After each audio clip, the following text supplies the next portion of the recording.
आप लोग हमेशा कहते रहते हैं जेपी भाई गाछी में वीडियो बनाता है, जेपी भाई जंगल में वीडियो बनाता है। तो अभी आप लोगों को यह स्पष्ट कर देना चाहते हैं कि हम गाछी में वीडियो नहीं बनाते हैं। ये जो मेरे पीछे में गाछी देख रहे हैं, ये मेरा अपना गाछी है, या मेरा सारा पेड़ पौधा अपना है। और बगल में देखेंगे ये रास्ता है, यानी कि रास्ता के ठीक साइड में मेरा यह गाछी है, काफी लंबा चौड़ा है। तो इसी में हम आके वीडियो बनाते हैं, क्योंकि हम सैद्धांतिक आदमी हैं और हम किसी के नहीं घर पे जाते हैं और नहीं किसी के खेत में कदम रखते हैं और नहीं किसी के घर पे जाते हैं, गाछी में जाते हैं। यह मेरा एक अपना जो व्यक्तिगत कहें सोच रहा है, जो हम किसी के पास नहीं जाते हैं। वैसे भी लोग कहता है कि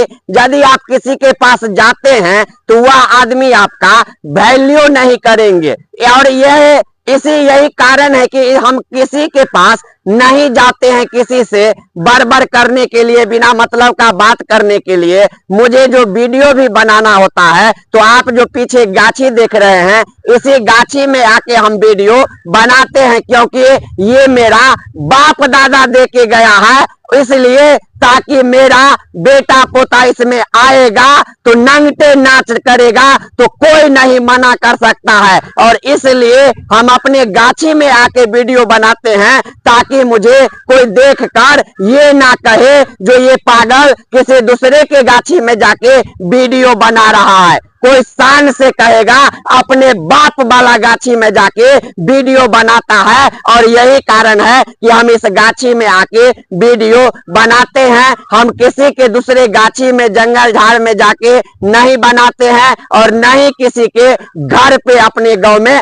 जाते हैं। यह मेरा इतिहास रहा है और मेरे पूरा गांव में मेरा पहचान रहा है। और सभी लोग इसका चर्चा भी करते हैं। जो जयप्रकाश नहीं किसी के घर पे जाता है, नहीं किसी से जाता है बात करने के लिए, नहीं किसी के गाछी में कभी देखे हैं। वह जब भी रहता है अपना ही गाछी में रहता है, अपना ही घर पे रहता है। तो उम्मीद है कि आप लोगों के मन में जो कंफ्यूजन था, जो जंगल झाड़ को लेके, अब क्लियर हो गया होगा। हम पहले ही कहे हैं, मेरे भोई में नहीं है भाई, आप लोगों के आशीर्वाद से मेरा भी बाप दादा कुछ ना कुछ अर्जित करके गया और मेरे जैसा बेटा ऐसा रहा जो एक धूड़ आज तक बेचे नहीं है, खरीदे ही है। और इसी का नतीजा है कि 5 साल के एज में मेरा पिताजी मर गए और मेरा कोई गार्जियन नहीं रहा। अन्न के लिए तरस रहे थे, पैसा के लिए तरस रहे थे, फिर भी हमने जमीन नहीं बेचा। और पीछे में जो आप गाछी देख रहे हैं, ये मेरा बाप दादा ही मुझे करोड़ों रुपया का, लाखों रुपया का संपत्ति दे के गया है, जिसके बलबूते हम किसी से लड़ने का सपना देखते हैं और लड़ लेते हैं और जीत भी जाते हैं, लेकिन जमीन बेच के नहीं खाए हैं। और यह गाछी मेरा ही है, यह आप लोगों को स्पष्ट कर दिए हैं।